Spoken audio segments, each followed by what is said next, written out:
बिस्मिल्लाहिर्रहमानिर्रहीम। शुरू करते हैं अल्लाह के बबरकत नाम से जो बड़ा मेहरबान नहायत रहम करने वाला है। अस्सलाम वालेकुम लिसनर्स, उम्मीद करती हूँ आप सब खैरियत से होंगे। मैं आपकी होस्ट मोहसिना बतूल और मैं सभी सुनने वालों को अपने चैनल अंधेरी रात और वो में वेलकम करती हूँ।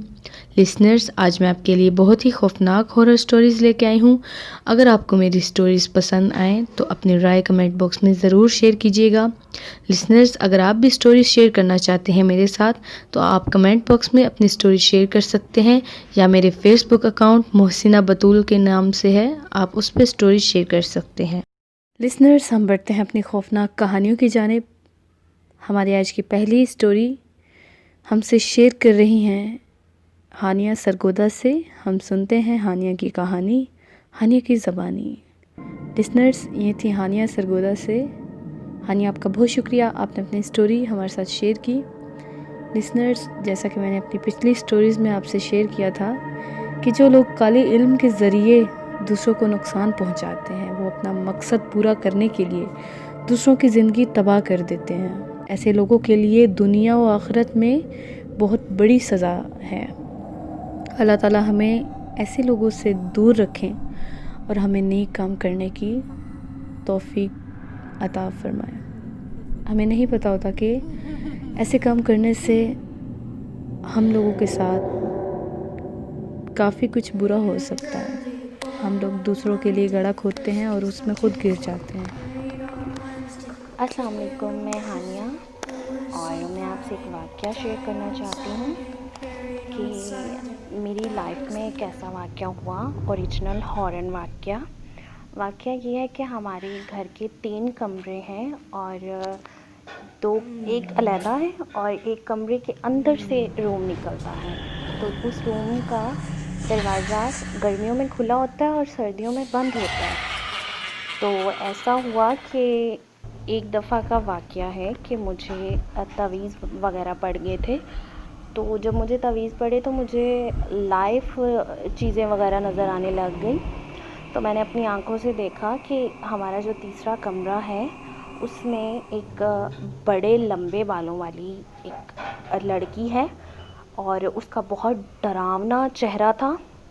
और उसका चेहरा देखकर मैं इतना खौफज़दा हो गई कि और वो मुझे देख रही थी और मैं उसको देख रही थी। मैंने उसको देखकर इतना ज़्यादा डर गई और मैं देख के ये सोचने लगी कि मैं अब क्या करूं। लेकिन वो मुझे शीशे से नज़र आ रही थी ओरिजिनल।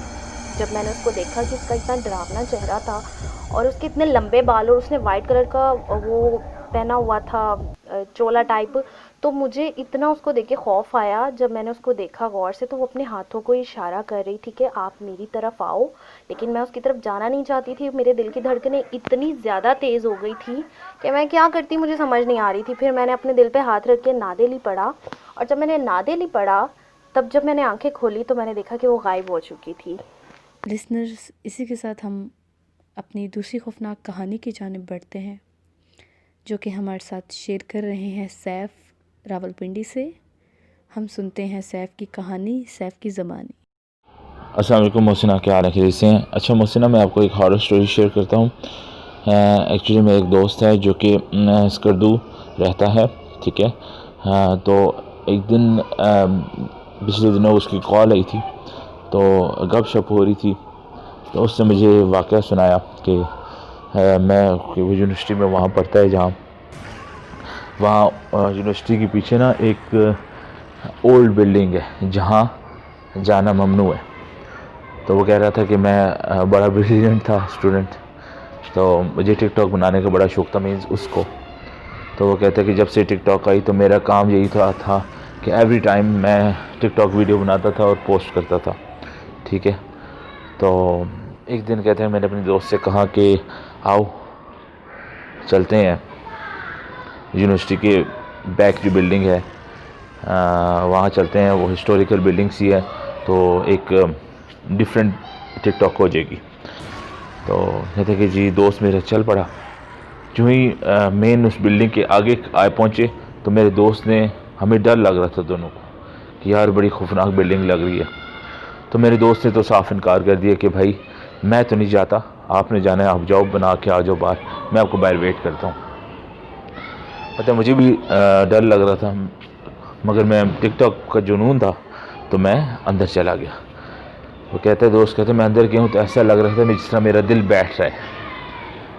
तो मगर मैंने कहा कि नहीं नहीं यार, टिकटॉक बनानी और बस निकलना, मैंने कौन सा इधर तैरना है। तो ये सोच कर उसने टिकटॉक के लिए अपना कैमरा ओपन किया। तो वो कहता है कि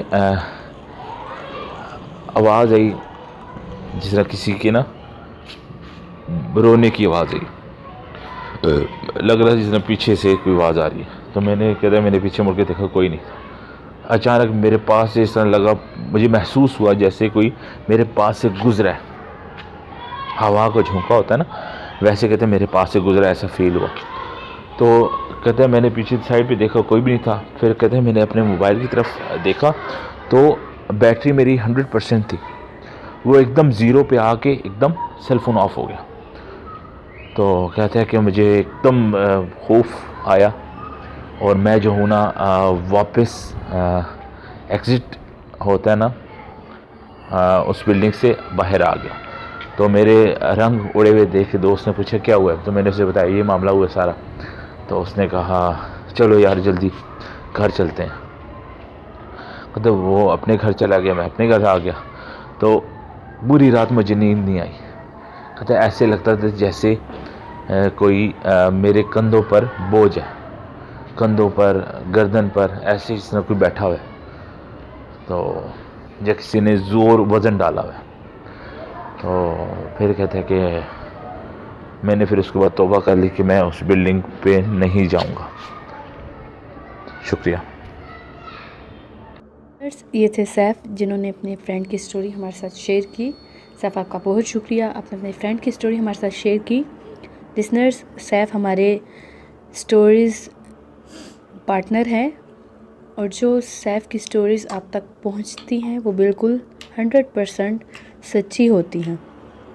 लिसनर्स, सैफ़ ने जैसे अपनी स्टोरी में कहा कि उनके फ्रेंड टिकटॉक शूट करने के लिए जिस बिल्डिंग में गए वो काफ़ी हॉन्टेड थी, उनकी बैटरी 100% थी और जब वो रिकॉर्ड करने के लिए उस फ्लैट में गए, उस बिल्डिंग में गए, तो उनकी बैटरी एकदम 0% हो गई, 100% से 0% पर आ गई। न जाने वो चीज़ जो वहाँ पर मौजूद थी, जो उनको वहाँ पर महसूस हुई, शायद वो उनको टिकटॉक की वीडियो बनाने नहीं दे रही थी। शायद वो चीज़ चाहती थी कि वो यहाँ पर वीडियो शूट ना करें।